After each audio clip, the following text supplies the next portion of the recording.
Dengan terbitnya Peraturan Presiden Nomor 86 Tahun 2018 tentang reforma agraria, merupakan momentum terbaik bagi pelaksanaan reforma agraria. Sebab pada hakikatnya, reforma agraria ini bertujuan untuk mengurangi ketimpangan penguasaan dan pemilikan tanah dan mengurangi sengketa konflik pertanahan yang pada akhirnya menciptakan sumber kemakmuran dan kesejahteraan masyarakat yang berbasis agraria. Penataan akses merupakan pemberian kesempatan akses permodalan maupun bantuan lain kepada subjek reforma agraria dalam rangka meningkatkan kesejahteraan yang berbasis pada penataan tanah yang disebut juga pemberdayaan masyarakat. Tahun 2022, Kantor Pertanahan Kota Bandung menetapkan lokasi penataan akses pemberdayaan masyarakat di Kecamatan Cibiru, Kelurahan Palasari, dan Kelurahan Cisurupan. Kelurahan ini merupakan kelurahan dengan tingkat kepadatan penduduk yang dihuni oleh sebagian pendatang yang imigrasi dari kota lain dan menetap di Kecamatan Palasari. Keadaan ini membuat penduduk Palasari mempunyai motivasi yang kuat untuk maju dan berkembang. Motivasi yang kuat untuk maju itu merupakan modal alamiah masyarakat Palasari dan Cisurupan untuk berkreasi dan mengembangkan usaha kecil menengah. Kegiatan usaha kecil menengah di Kelurahan Palasari dan Cisurupan cukup beragam. Produk unggulan dari kelurahan ini adalah susu kambing Swiss. Keunggulan susu kambing Swiss ini kaya akan kalsium dan produk susunya lebih banyak dari kambing lokal lainnya. Tidak hanya kaya akan kalsium, tetapi juga memiliki kandungan asam amino, triptotan, dan protein yang membuat daya dalam tubuh menjadi kuat. Pak Ujang Rohmat berlokasi di RW 4, Kelurahan Palasari, Kecamatan Cibiru, Kota Bandung. Sebagai pemilik usaha susu kambing Sina yang telah ditekuni selama 22 tahun. Berawal dari 50 kambing yang dikelola, kini jumlah kambing yang dikembangkan sudah mencapai ratusan ekor.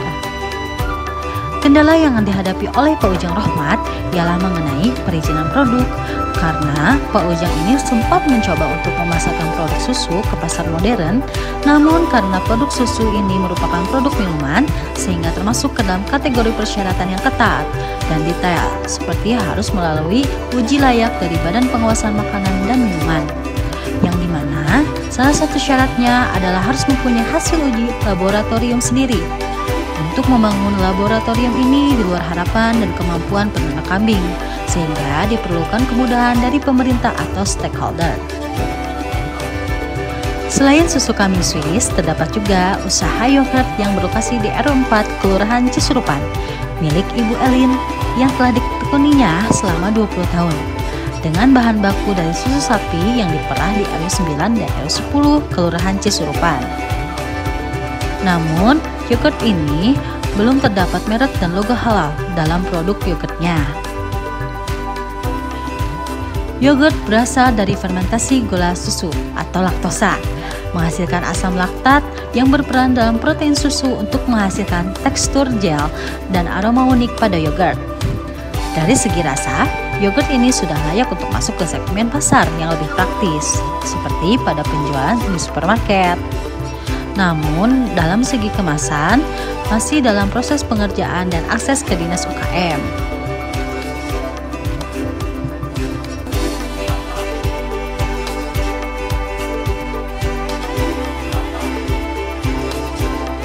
Pisang linting ialah usaha yang dimiliki Bu Ade Nur Hasanah di RW 7, Kelurahan Cisurupan.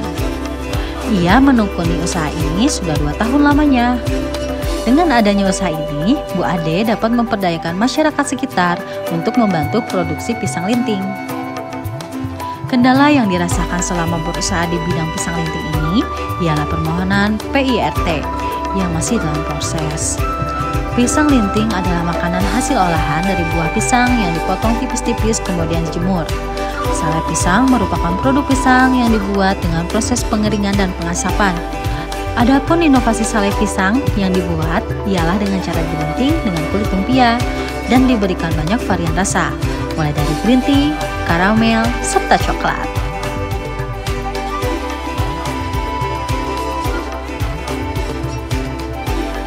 Kopi merupakan usaha yang dimiliki oleh Bapak Didin yang berlokasi di RW 11, Kelurahan Palasari. Ia telah menekuni usaha ini selama 3 tahun. Ia menanam sendiri biji kopi yang ia jual. Kendala yang dihadapi oleh Pak Didin ialah penjualan yang menurun. Jenis kopi yang diproduksi oleh Pak Didin ialah kopi jenis Robusta dan Arabica. Dikatakan bahwa kopi Arabica ialah jenis kopi tradisional dengan cita rasa terbaik, sedangkan kopi jenis Robusta bisa dikatakan kopi kelas 2 karena rasanya lebih pahit, sedikit asam, dan mengandung kadar kafein yang jauh lebih tinggi. Kopi Robusta dapat tumbuh pada ketinggian 800 meter di atas permukaan laut serta tahan terhadap hama dan penyakit. Hal inilah yang membuat kopi Robusta lebih murah. Pak Didin menanam biji kopi di Bukit Palasari. Proses penanam biji kopi tersebut selama 1 tahun lamanya baru dapat dipanen dan diproses.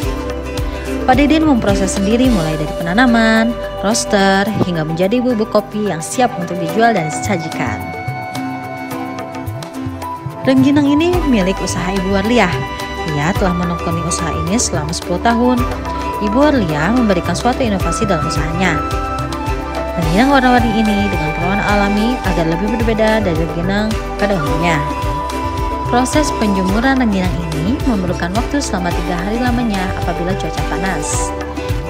Pemasaran produk rengginang ini masih dalam tahap mulut ke mulut dan masih diperlukan repacking agar dapat menarik perhatian.